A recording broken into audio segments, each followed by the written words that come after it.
seems like there became a time when the youngins started telling the elders to mind your business, and they begin to listen. And I think that's like that would led up to the evolution of what we got now. Because like when I was growing up, and it's gonna sound a lot, I'm gonna say that shit a lot, so get used to it for tonight. When I was growing up, you didn't curse in front of your elders. You know what I'm saying? And if you did, it was pardon me, miss, you know what I'm saying? Right. Excuse me, Mr. Whatever, because they would check you. Right. And then they go tell your parents, and then your parents check you. Right. But now, like, they just be cursing if you say something like that. And they don't even understand that. I don't know about y'all, but when I was growing up, if you told someone to suck your dick, it's nothing after that but action. It's furniture moving after that. Right. You know what I'm saying? So, I mean, but I also do think, and here's the interesting part of the concept of G code, street code, however you want to view it, right? I think every generation has a point where they say, what happened to G code? Okay. You see what I'm saying? And you look at a movie like when the mob movies, right? It's always a situation where the young one is about to take over, and what is somebody from the other generation saying? We don't do things like that. Right. You see what I'm saying? So I think it's always gonna evolve, whether that's positive or negative. There's always gonna be some type of change as time goes on. But I think we just at a place now where it's like really no structure. Same time, what I was gonna add on to that, like how you said, was some of these mothers and some of these parents that was walking and moving around in the background was the parents of the real G's from the neighborhood. And again, now with them gone, like it was certain things that definitely wasn't about to happen in front of the dude that ran the block. He wasn't about to come out your face wrong near his mom. Right. Let alone if she said something to you. You know what I mean? And we can't be, I call it the scared black syndrome. You know what I mean? We got scared of each other. They got scared of these young ones and stopped worried about and stopped being concerned about what was happening with the entire neighborhood and concerned themselves what was only happening in the piece of property that where they was living, and then the rest of the neighborhood went to hell in a handbasket, yo. Yeah. These cats gotta be held accountable. Just that got to be said, yo. Right. You can't just be running through the neighborhood killing up any and everything. Right.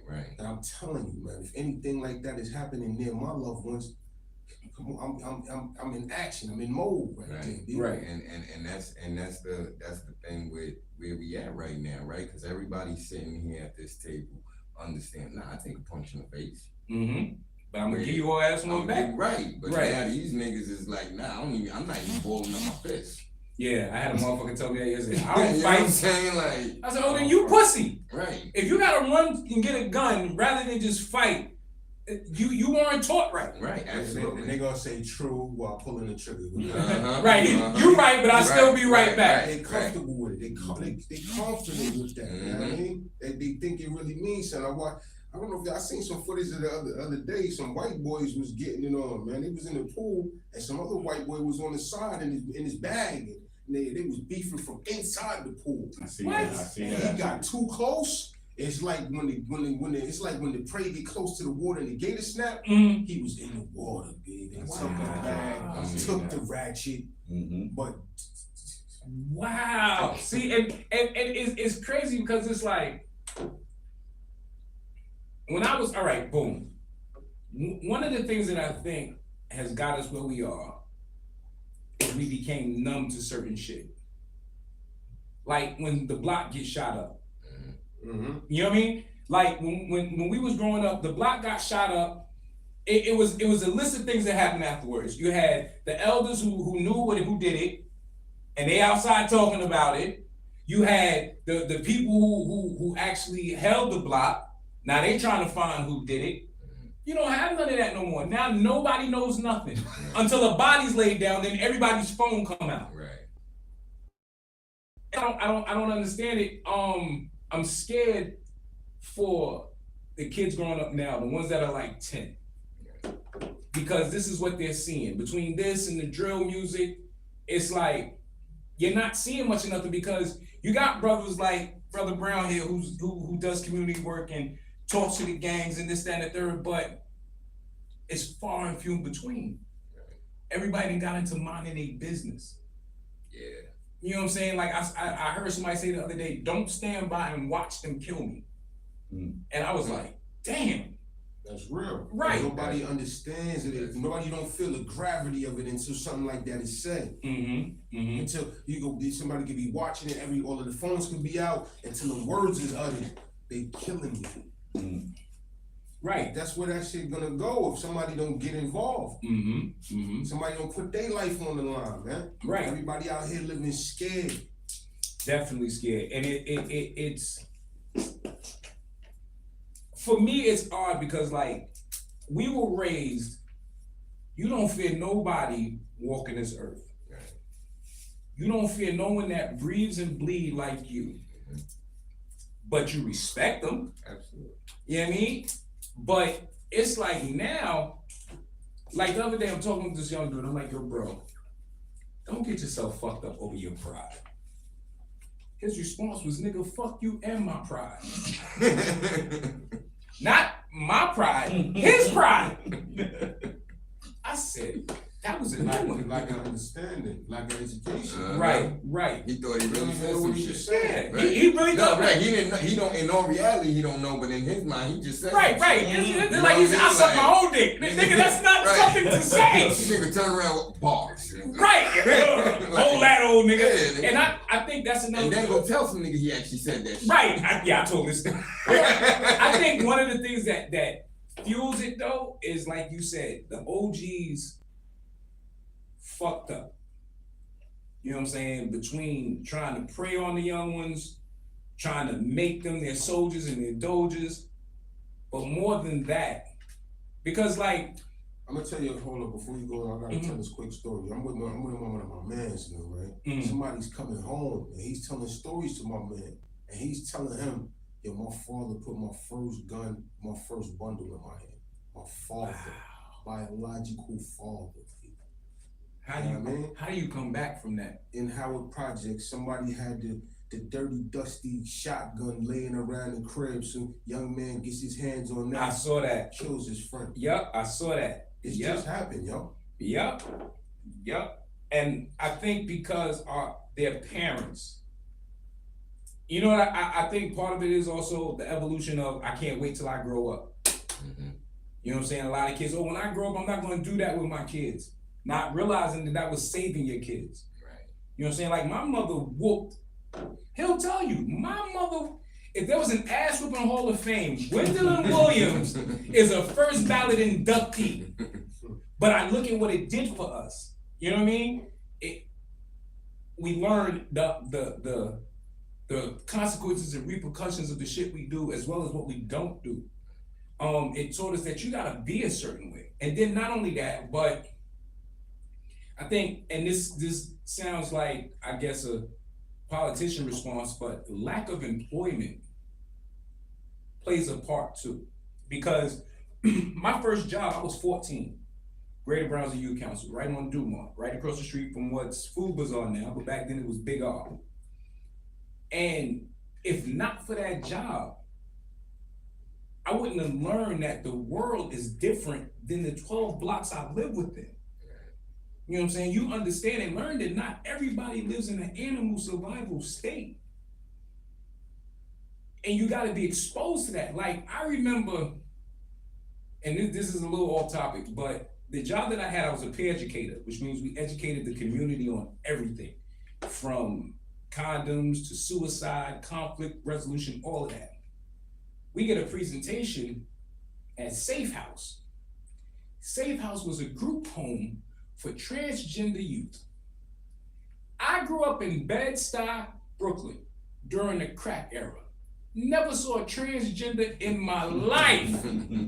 We get to this place, knock on the door, a boy in a dress with orange hair opened the door.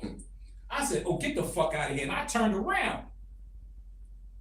They labeled my organization homophobic because of that. Oh, wow. My supervisor calls me in and go, "Do you understand what you did?" I said, "No, do you understand what you did?" Right. All of us, you got kids in here from Brownsville, East New York, and Bed-Stuy. You didn't tell us what we was walking into. What did you expect? We not Park Slope or Up East Side where, you know what I'm saying? We don't know about that shit. Now, if it was a crackhead, I'd have just been like, "Oh shit, my nigga, watch out." You understand what I'm saying? I think there's certain conversations that we don't have anymore with kids that we should. They're avoided now. Right. Like either because the parents don't know how to talk about it or they don't want to trust somebody else in doing it. Because there are places where you can take your kids and they can learn the things that you don't know or that you're not willing to talk about.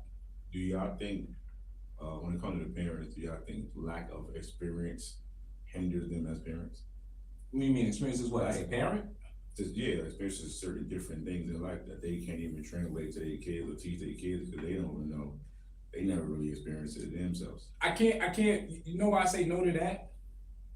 Because we grew up with our fathers, but we're great fathers. You gotta teach your kids to be fearless. Like for instance, fear is a learned behavior. Now fear also is gonna keep you safe. You know what I mean? But when you're teaching these kids to be scared of bugs and insects and things like, I know somebody that moved out of their residence because of rodents. As if the rodents could have beat them. They could have fought that battle and won. Right. Yeah, my uncle told me that. I remember I used to be scared of water bugs, and he was like, "How the fuck are you scared of something that you 500 times bigger than?" Right. And I was like, "But it fly, so knock it the fuck down." You know, and like from that point forth, I wasn't scared anymore. But before then, oh my God, I would die. But yeah, I agree with that. It's definitely one of the behavior. Parents, a lot of these parents are too soft on the kids. They want to be their friend. They want to be their friend, but you know. Is it that they want to be their friend or are they scared now? Because you can't discipline your kids now without somebody knocking on your door. But you don't gotta break them in half to discipline them. Okay. Right. But to like, for instance, you want punishment today, you off tomorrow. Type of thing. Right. Or you want punishment, but you still got your games and your PlayStations and. What type of punishment is?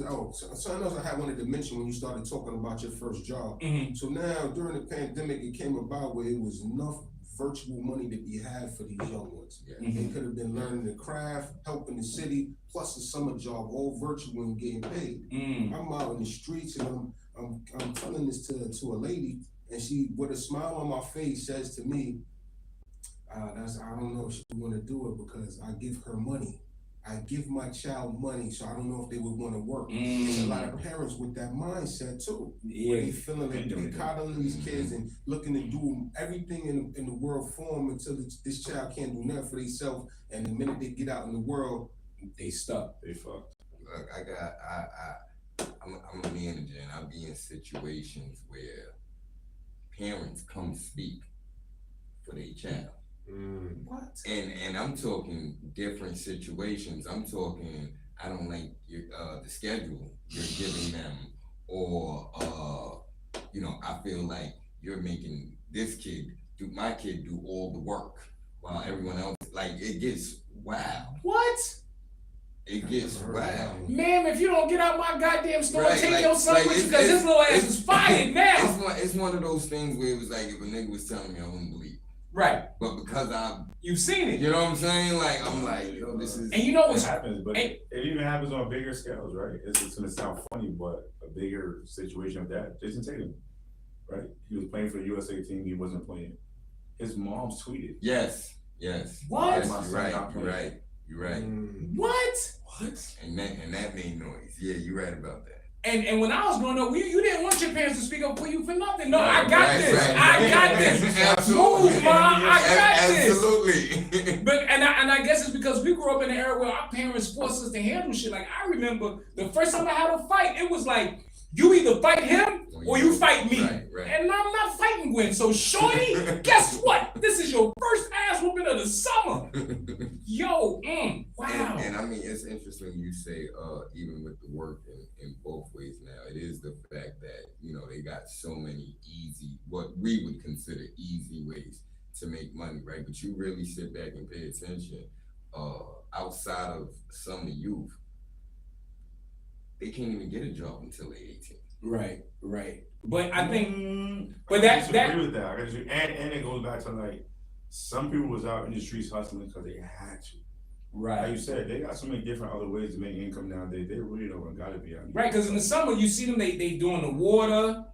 For a minute, our trains were covered with it's showtime. You know, and I remember talking to some of them kids one time because I had just got off work, bro. I am dog tired. And y'all want to swing from these fucking poles, and if one of y'all kick me, I swear to God, I was like, yo, you know what y'all should do? Y'all should really take this, get a space, make an event out of it where y'all can make some money.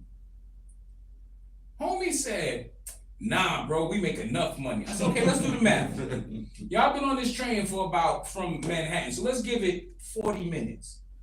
Y'all made about, I give you $200. There's 9 of y'all. Speaker, the batteries for your speaker. Y'all gonna want something to eat. Niggas is gonna smoke, because everybody's smoking now, which is another thing. The wildest shit that I see working at PU, shout out to PU, today made 1 year of me working there. Yeah. Thank you. Shout out to y'all. Is the parents who come there with their kids to buy weed. Like, yo, yesterday, this mother comes with her son. And it's like, I asked for the ID. She go, yeah, this is my son. He just turned 21. They get inside. He's like, nah, ma, don't get that one, get this one. I want that one too. So not only are you coming with him, but you're buying it for him. That shit wouldn't fly when I was a kid. You're supporting his habit.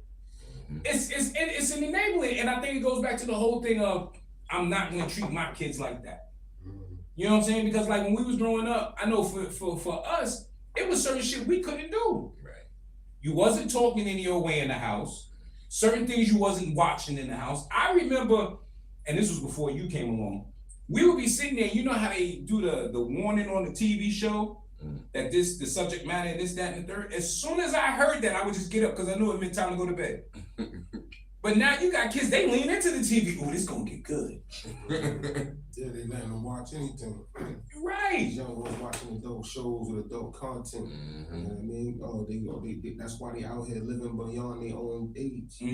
It's also in their TV too. Like it's also in their shows. There's certain shit that's supposed to be like an adult show. Yeah. It's in the cartoons now. They got right. But you know what? It's always been in the cartoons. It was just mass more. It was mass better. Bro, if you ever watch Bugs Bunny. The way it is now though, bro. No, that's what I'm saying. It's mass better now because Bugs Bunny, I don't care what nobody say, Bugs Bunny was the first transgender I ever saw. He always wore a dress. As soon as he kissed a girl in NBA Jam, what was it? The shit with Michael Jordan. Space Jam. He kissed Lola. What'd he do? He lost his mind. But he had been kissing Yosemite Sam and all of them. Come on. Like, Pepe Le Pew was a stalker. Come on, bro. Every time a woman pull up, she went, hello. Like, it was bad, but they masked it different. Right. Now, it's just, like, I was reading this thing and it said that Bert and Ernie from Sesame Street I heard that. have been identified as life partners. How the fuck is a puppet a life partner? Oh man, that's wild. I heard him talking stuff about the Teletubbies. I mean, like you can make these inferences on a lot of these joints based on the different stuff that they put in these visuals. Like even I don't know if y'all heard what they said about SpongeBob. SquarePants, there's all kind of references in there to the I think I saw that. Yeah, dude's nose, so on and so forth. Oh my God! See it's like it's not safe. I guess my kids will be watching Coco Melon for the rest of their life. That seems to be the only safe thing. Or Baby Shark. I don't know. You were saying about getting it back. How do you think we can do that? Like, what is the first step? Well, the minimum, because everybody respects somebody. Like even even your stone cold killers, your serial killers, they respect somebody. We gotta start there. Like for instance, I had heard Martin Luther King was gonna sit down with these leaders, or had sat down with these leaders behind closed doors and was having these type of talks. They respect somebody. Like I can imagine all of these cats would sit down quiet in the room with Obama. They might talk some shit after the room broke, this, that, they're gonna be quiet. You know what I mean? So at the same time, I feel the people that it is that they're following, we gotta reach out to them. So like these are one of the things that I was attempting to do today. Like put me in touch with the dudes that's at the top of all of these various different gangs, so that first off, we already know that we're dealing with a certain respect level. Most under them, they're not gonna move wrong or speak against. And typically, if this one is doing something and is bringing back, and it can be lucrative for all, they're gonna 9 times out of 10 they're probably gonna follow that and move. You know what I mean? So, like for instance, one of my peoples was just telling me it was a program that was teaching welding. Should one of the leaders decide to become a welder and walk, you know what I mean? Or like, yo, listen, this is what I'm doing. We'll pull up with the Cybertruck based off of this type of thing. You know, so right. You gotta show them different. You gotta show them different. They gotta get back to that same structure that was in place before. That gotta be in place. You can't be over here just doing anything, saying anything in front of. Like when I see grandparents or other parents moving around and a young one, you can see him stretching out 30 paces past, they can't keep, yo, I'm like, yo, listen, you gotta stop. The young ones is on the train and they getting a little irate, yo, y'all getting a little irate right now. You know what I mean? It's lady shit right here. These things got to be had, they got to be said. And I think it's also in how you say it, because a lot of them, let's be honest, a lot of these kids now are raising themselves. And what that does to your mindset is it makes you go, can't nobody tell me shit, I'm grown, I take care of me. So it's all in how you say it. I remember I was coming home one time, there was some young dudes in front of the building, and Shorty's whole ass was out. Like his pants was that far down. And I said to him, I said, yo, my dude, what's the logic behind that? And he looked at me. He had no answer. So the only thing he did was pull his pants up. Every time I seen him when I come out the building, I don't care who he talked to, if he seen me, he pulled them up. And that was just for me saying that. You know what I mean? So it's like, they're probably looking for people to reach out to them, but nobody's doing it. That's You know what I'm saying? Like, I know one of the things that, like, when I was growing up, I hate that I keep saying it, but fuck it. When I was growing up, even interactions with the cops was different. Because if the elders were out and the cops grabbed some young kid, they didn't pull out phones or just stand by and watch. Like, hey, why you got that young man? What did he do? You know what I'm saying? And if need be, they came down to the fucking precinct. But now it's just like, it was a community. Right, now it's just like, girl, did you hear little Ray got snatched up by the cops? For what? I don't know. But then you turn on the Citizen app and everybody talking about it. Everything is about content these days, and everything is about being the one that has the story to tell. You just said, oh, little Ray got snatched up. Right. She'd rather be the one to tell the story than be the one to stop it. And a lot of these parents are not realistic about their children. You know your kids better than anybody else. You know that little motherfucker got a demon streak in them. So when something happens, you can't get out of here, oh, my baby was a good baby. He can't get the shirt off his back. No, he took the shirt off my back, lady. Right. With a gun. And in a lot of cases, it's like, that's why he don't even live with you, because you kicked him out. Boom. Boom. You know what I mean? So it's like, you know, like you said, be realistic about it. I'm not saying be happy. Right. But be realistic. Like, this is when I realized we was in trouble. I'm on Mother Gaston in the store. This dude comes in, he's about 6'4". He has a tutu on with some Converse sneakers, some fishnet stockings. He got a beard like yours, my guy. Older lady is in there, an elder. He turns around, she goes, hey baby, you look so pretty. I just walked out. I forgot what I came in the store for. I just walked out because when I was growing up, it would have been, boy, what you doing with your sister dress on? Mm-hmm. It's like everything is everything now. Everything is just being accepted. And like, I don't know. Nobody's being checked for their bullshit. Right. And this is what I wanted to say. And y'all let me know how y'all feel. Do you think the lack of consequences in the police plays a part? What I mean is, young kid get grabbed up by the cops. No elder step in, no adult step in to say nothing. And shorty's just left to either get fucked up or whatever. You can't expect him to, you know what I'm saying, to one, respect law or his elders. How am I gonna respect a woman who stood by and watched them choke me the fuck out? I don't think that's happening now at a rampant level, because you know a lot of these cops can't get away with that these days. I mean, it's too hard, especially with all these body cams. Cats is quick. Cities is losing millions in lawsuits on a regular basis behind cops' behavior. Mm-hmm. You know what I mean? Yeah, but the problem with that is they still not getting the harsh Right. consequences that, because when you look at things like they supposed to get. The police. yeah, like, because when you look at things like what's her name? Jesus.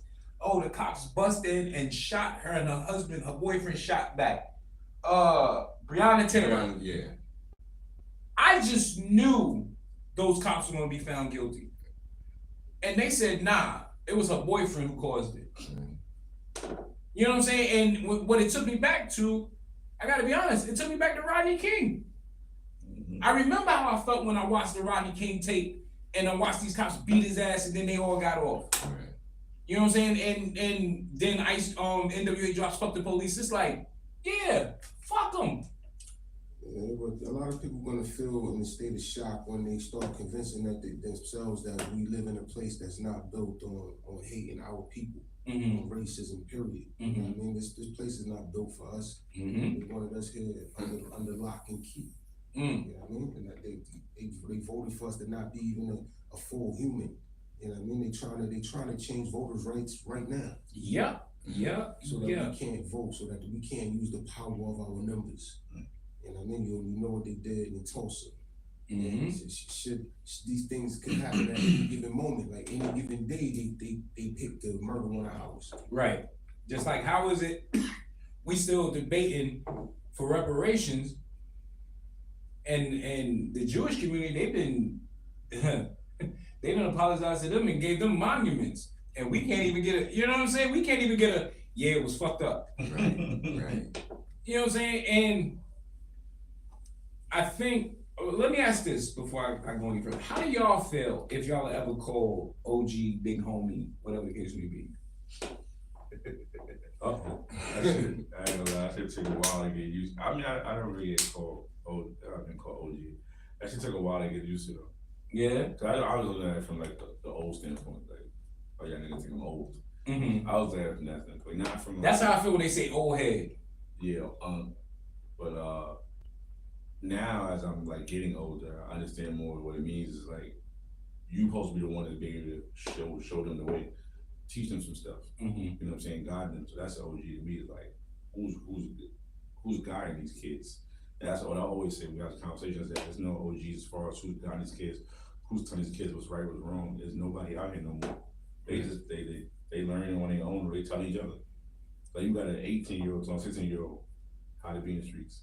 Right. It ain't gonna never work because you don't really know what it is to be in the streets. You still learning. You still learning. But we got these OGs out in their 40s.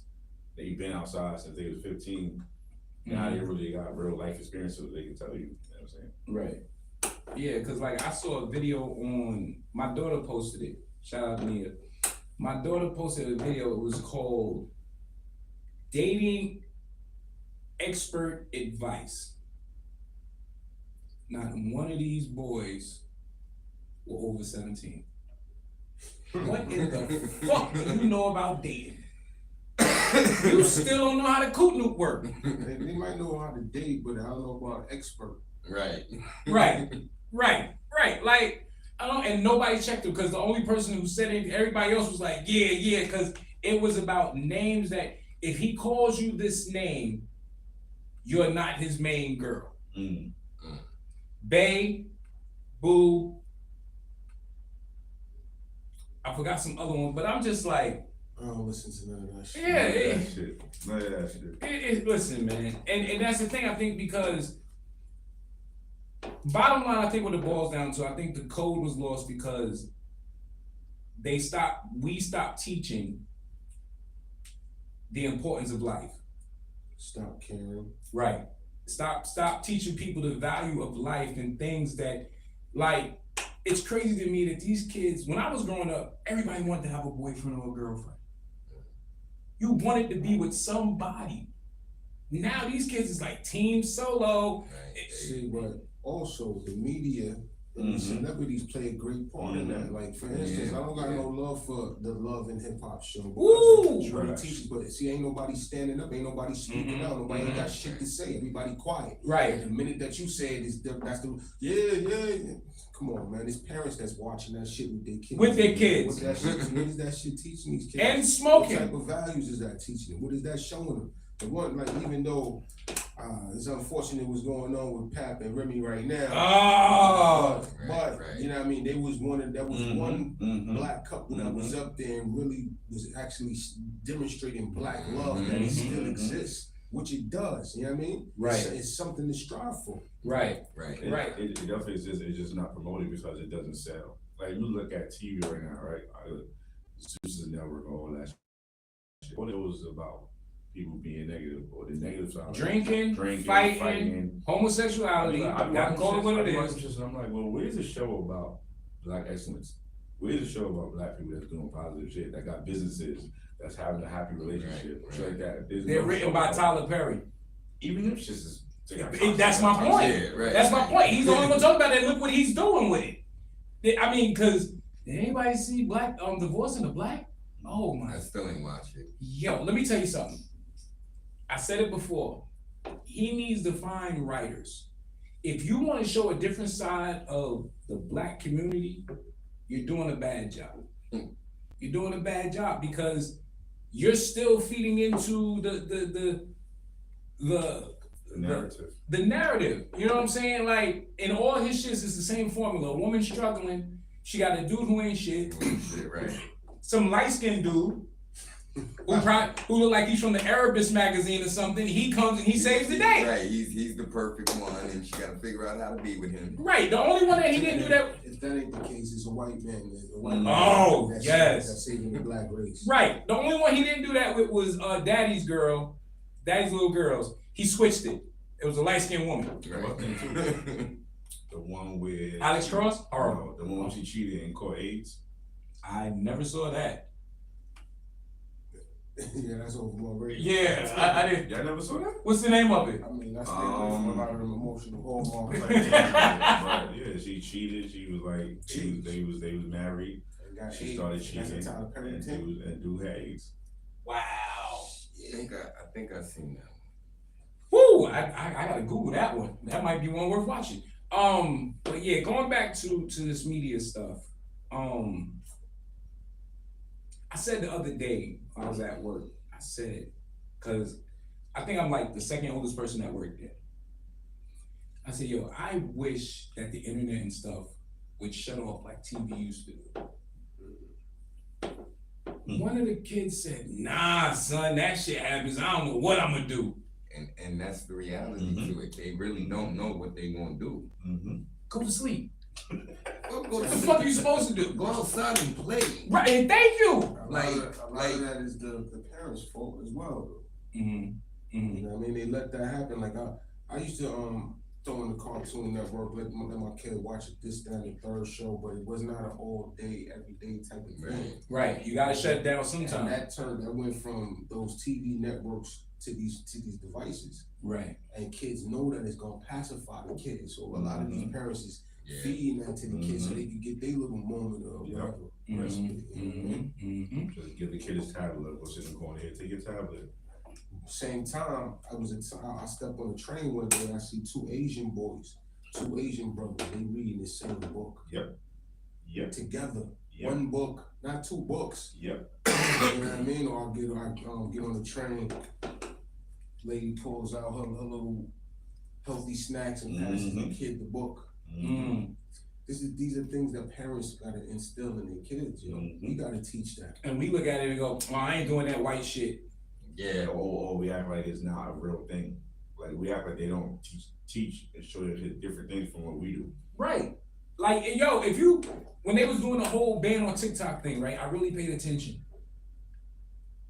TikTok in China, you don't see half of the bullshit that you see in America. There's no fighting. You see shit like kids doing science projects. But out here, what we got? We got the dance craze, we got the stupid ass challenges that's damn near killing our kids. Shout out to the crate challenge.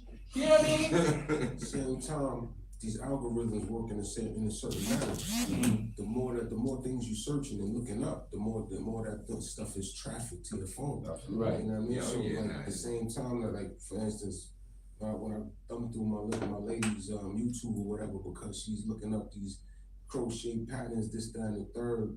You know what I mean? That's all that is suggesting. And it's the same type of thing over there. Like I could imagine that they're not looking to find out how many cats got shot on the parkway, Right. got stabbed and shot here and there. So what it is that they're looking into is what's being suggested to them. Right. And these cats is out there being pushed for excellence. Yeah, From birth, literally Right. from birth. Right. Now some of them they go a little too hard. Like I heard like at the Apple factory, cats was killing themselves, offing themselves because it was just too much pressure over there. Wow. I don't know if y'all know about that. You know? Nah, I didn't hear about that. They like live on like a dorm type of setup in these Apple joints, and they don't go nowhere. And you know what I mean? These cats was over there crashing out. I believe it. Yeah. It's I don't know, man. It's a crazy thing. I hope that I live long enough to see the street code come back, because there were some things that it helped maintain in the hood. Again, I go back to our kids being safe. Like in Brownsville, there are so many child molesters. All you gotta do is punch in it's an app, and punch in your zip code, and it'll show you little red dots, kind of like Kendrick did with the cover for They Not Like Us. And I did that for Brownsville, and I was just like, it was 4 of them in my own building. And mind you, I got 4 girls. So I'm like I instantly became, when you get out of school, I'm there. You're not coming to the building alone. You're not riding the elevator by yourself. Right. None of that until you're old enough to take this knife and put it in a motherfucking bag. Cause I'm gonna protect my babies. All right, so before we get up out of here, I'm gonna give you a few minutes to talk about what you do and what you got coming up. What's going on with you? Yo, it's the y'all, Stunny Brown, man. Peace and blessings. Thanks for having me out here tonight, Jen. I mean, it's been a pleasure kicking it with y'all about the cold in the streets. Yo, listen, I'm a recording artist, podcast host in hiatus. One of the OGs for here. Shout out to that. Yo, big up to my partner Stuff Me. Yeah. DJ Kruger from the Fork Out of Here podcast show. Big up to S.STREET Media. I was hoping I was gonna bump into my homie Sos tonight. I should have called him and told him I was pulling up. Right. I mean, but yo, listen, I got a few different projects out. The latest album is called Heavenly Sword. I got a new project that's coming. It's coming soon, sooner than you think. Make sure y'all stay ready for that. I got an album out that I found some joints in the archive. I just dusted them off, packaged them up, put them together. It's called A-Wall. That's with my team, the A-Squad. That's on the market too. I got about 25, 30 different film and TV placements with a lot of my music. You can catch me right now moving around. I've been doing some background work in the acting and TV film world. You know what I mean? So you might be able to see me on Raising Canaan. Some of my most notable appearances, I had to pull a gun out to Queen Latifah on the Equalizer. I gotta watch that. I gotta watch that. You know, one of the latest joints though was Fallout. I'm in Fallout escorting one of the homies out the vault like he was looking bad. It was a bad day. It was a nice waiting on the other side of that vault door.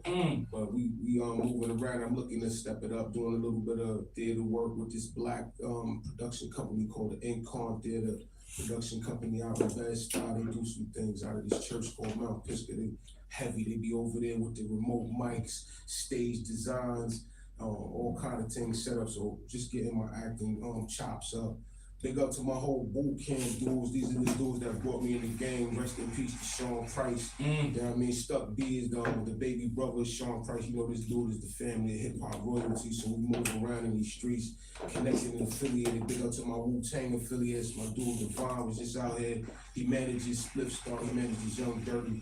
I'm connected in a lot of different arenas and with a lot of different sets, you know what I mean? But most people know me for how it is that I move around through Brownsville. Like some people calling me the mayor, calling me the ambassadors.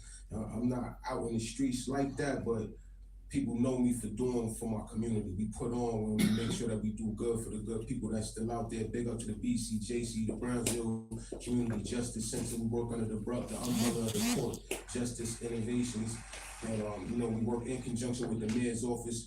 Right now, we got $100,000 that we looking to make sure that the good people of Brownsville and Van Dyke get to use and incorporate into whatever it is that they feel they need for the neighborhood. Right. We just had a successful kids program. We were teaching them how to code and fly drones, how to be certified with audio engineering, and we also paid for them to start their own businesses if they want to be entrepreneurs.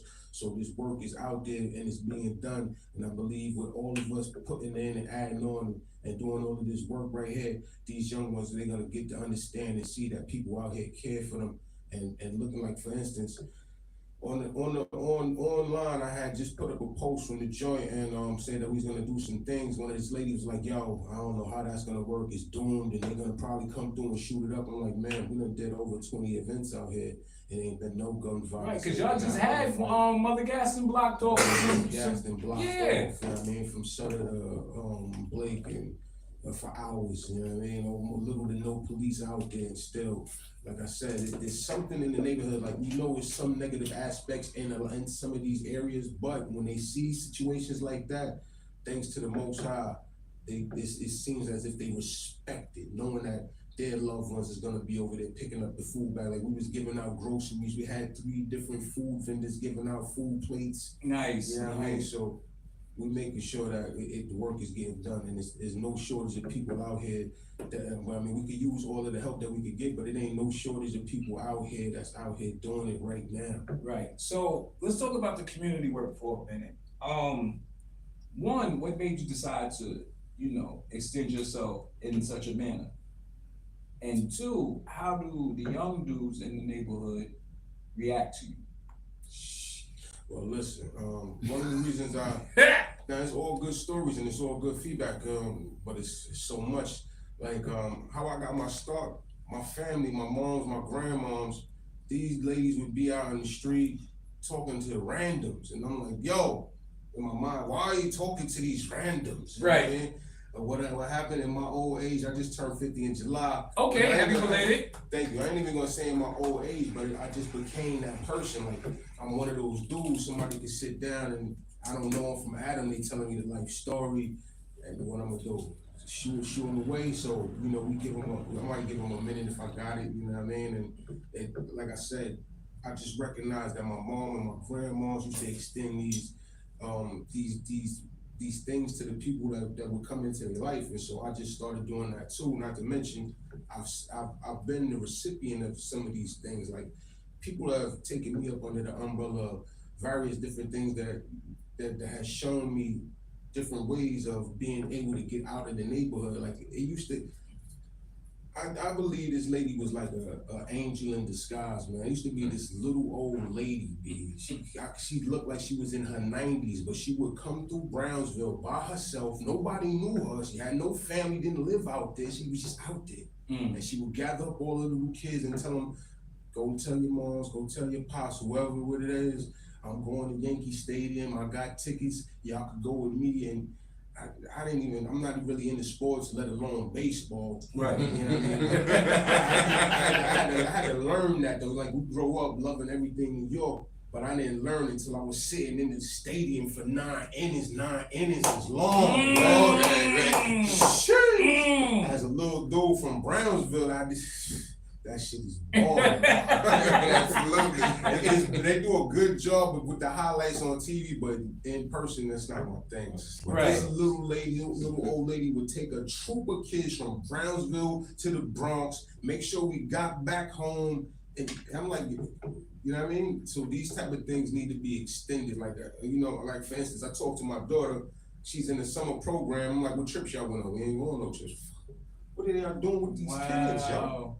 You know what I mean? Like, we was, even if we didn't go on a trip, we was at the park playing softball, playing football. We had a pool table, something that was teaching us how to be sociable with each other. So like as you said, growing up, we were already being taught how to socialize from school. That was an actual grade that you got on your report card. Plays well with others. You know what I mean? So we didn't have to depend and rely on these different devices to stay in touch and deal with people. Like, I'm hearing people have these conversations now. Like, a lady just said, dudes are more apt to holler at me in the inbox and the DMs rather than approaching me. Wow. Even though a lot of ladies don't make it easy to approach them. Say it again for the ones in the back. A lot of y'all ladies do not make it easy to approach y'all. Like, I don't have a problem even pressing you in the circle of your friends, but yo, man, if you see your friends giving me all of the side looks and you got feelings, say something. Nah, let them live. Let me hear them out. Right. Say something. Right. Give me the extra boost to keep it going. Right. These are some of the things that inspired me to do that. And so, like, growing up, I would also see different. Also, my grandma would live in Bed-Stuy. The family lived in Brownsville. I grew up seeing block parties happening. I grew up seeing no violence and people being able to have parties coming in. I was a little kid out there stumbling around. It was okay because everybody knew I was gonna be well taken care of. Right. So to know that these dudes done fucked up the situations in the neighborhood with the Brownsville Day, Old Timers Day, the various different celebrations, the Caribbean, West Indian Day parade, to the point where they done shut down. Brownsville Day is not happening this year. It hasn't happened for a few different years. Last year it barely happened. Right. And that's because they so worried about the different violence. You know what I mean? So growing up, I always wanted to be able to give back. The BCJC was one of the organizations that I seen giving back in the neighborhood, and I immediately stepped to them. Like, yo, what's going on? Who are y'all? What are y'all? How can I get involved with y'all? You know what I mean? So I didn't initially get involved to be getting my pockets laced. Right. My focus was to be able to do good and bring good to the neighborhood, not knowing how far I could take it. Come to find out these people work in conjunction with the mayor's office. I'm tight with people in the mayor's office. I'm tight with people at the council, with the ambassador. I just slid to, I was at the UN this year. I went to the United Nations this year. I was at, all type. I went to Albany for the Black Caucuses. I'm moving around in circles I never thought I would be moving in. Right. Only on the strength of me being able to, wanting to get back to the neighborhood. See, that's what we need. That's what we need. And I think, yes, I think we need more of that from more of the older brothers and sisters. Not so much because the young ones, they do it, you know what I'm saying? But it's different when the elders are doing it, because the elders can tell you about, it wasn't like this, you know what I'm saying? Or when I was growing up, we like the craziest thing that gets me now, and I understand it's the times we live in. You ever go to a restaurant and everyone at the table is in their phone? Restaurant, the events. Right. So like for me, my rule with my family, when we sit down to eat, your phones is out until the food comes. Once that food hits the table, phones go away, bro, and they don't come back out until we're walking out. Right. You know what I'm saying? Because I think our lack of being social is also playing a part in those lessons and them unspoken codes that we no longer have. Because you're not having those conversations. You know what I'm saying? Like, you know how many dudes don't know why you're supposed to walk on the outside with your lady? Right. And you tell them and they look at you like, What? For the same amount of dudes that don't know why they shouldn't be wearing their pants below their ass. Or wearing their sisters' blouses. All right. I guarantee you, if these dudes were smacking them cheeks in the neighborhood, they would stop that shit. Like, yo, and you know what's crazy? I thought about that one time. I was like, yo, how crazy would it be? I started to do it a couple of times, Lord. I mean, my thoughts is a little savage, and I be feeling a little disrespected, especially if they on the steps in front of me. I got my young girls with me. I feel real disrespected, dude. You know? I was like, I said I wanted to get like 6 big brolic bodybuilder just came home looking, and we walk up, and I don't know, just do something to get your attention so you pull them damn pants up. Cause I'm tired of seeing. Nah, I ain't doing that because I ain't touching their drawers. So before we get out of here, Slim, you did Queens Week. I did. How was it?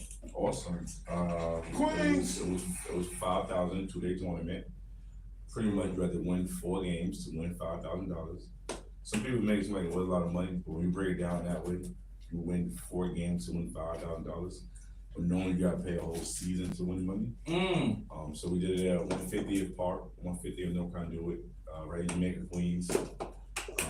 Awesome, man. They did it so many times that the park got redone out there. They did the whole park over out there, the whole basketball court. Nice. Shout out to H2O. H2O. Had a whole bunch of vendors out there. They had Monster out there. You know. I couldn't get a shirt. I really got a shirt. But you got one. See, that's what I mean. I only went to one exhibition and got something. I don't want to put no work in with one of the staff shirts. You want a working shirt. Damn right. You're working to get a working shirt. Nah, bro, I'm your brother. I don't need all that. It's just like you come to my shows, you don't pay to get in, and you ask me to do certain parts. Oh, you don't pay to get nothing out. I mean, if I'm involved, you don't pay to get in. You're right. You're right. I can't say that. So next up, we got Elite 32, where we take 32 different high school teams to the 2-day tournament. We even take the JV. If you know about basketball, high school basketball, JV teams usually don't get a lot of attention. Just a varsity team. So we have JV day, so all the JV teams get to play. We have ESPN there. We have Monster. We have Class TV, a whole bunch of different stuff. So that's coming up in December. Okay, that's December? Keep me posted. Yeah, y'all and support. Yeah, keep up with that. MJB. We'll talk about that. MJB, you did a show last night. How'd it go, bro? Oh, show to show. It was cool. Nice little small room and setting, you know what I'm saying? Yeah, had fun. Okay, that's it. Yeah, that's it. You shut the bitch down though, I'm sure. I'll do what I do. All right. And for those who've been following me, I made an announcement that I was doing a one-man show, and it was supposed to be September 15th. However, I also posted one day that some days your plan is not the plan. I was blessed to come across some sponsors who told me that the date I picked was too soon. They said, we see what you're trying to do and you can do more if you had more time. So we have pushed it back. The official date now is November 30th. It will be at the Producers Club in Manhattan. So now it can be labeled an off-Broadway show. And yeah, more details will come on that. The book is still dropping. I'm still working on that. The book is called Neutered, and it's about a man who wasn't shit until this one fateful night. With that being said, ladies and gentlemen, this has been the Millionaires Podcast. Let me add on one thing real quick. And if y'all get to see this before tomorrow, make sure y'all pull up on us at the BK Arts Fest tomorrow from 5 to midnight. I'm gonna be out there tearing the stage down. My homie Stuck B, my partner, my homie Cash Rag. Yo, big up to Break a Leg Entertainment from out in New Jersey. Underground Advocates, we getting it going.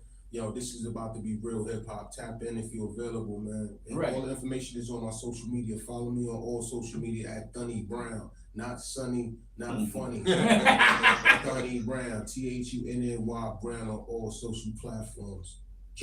Yeah. All right, y'all. So we out of here. Remember, Jesus was a black man with a Hispanic sinner. See y'all next week. Stop it out. Good work, brothers. Great show, gents. Yeah, this is probably the oldest old head show we've done. Right. Oh, for sure. Yeah, back in my day, it was a lot of that, and I hate saying that because I remember when the old heads used to say that, they'd be like, because back in my day, I'd be like, nigga, you didn't have no day. Yo, we had a day. They would tell me, you better hope you make it to see this age. You like the first time you actually said it? The first time you actually said it back in my days? Yup. just stop yourself, right? Like, I just say that shit. I said, what the fuck is wrong with me? Mm.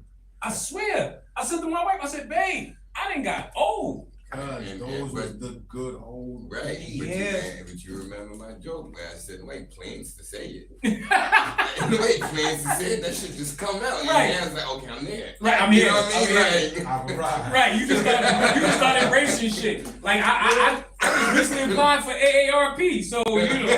I didn't even apply, bro. They They didn't sent me a have call. to in the rhymes. Yeah, you said- They sent you a call. It just shows up. Well, I got my what's the name though, so I know that was my first step to being an old head. I got my half-fare Metro card, and with it, I got access to Accessorize.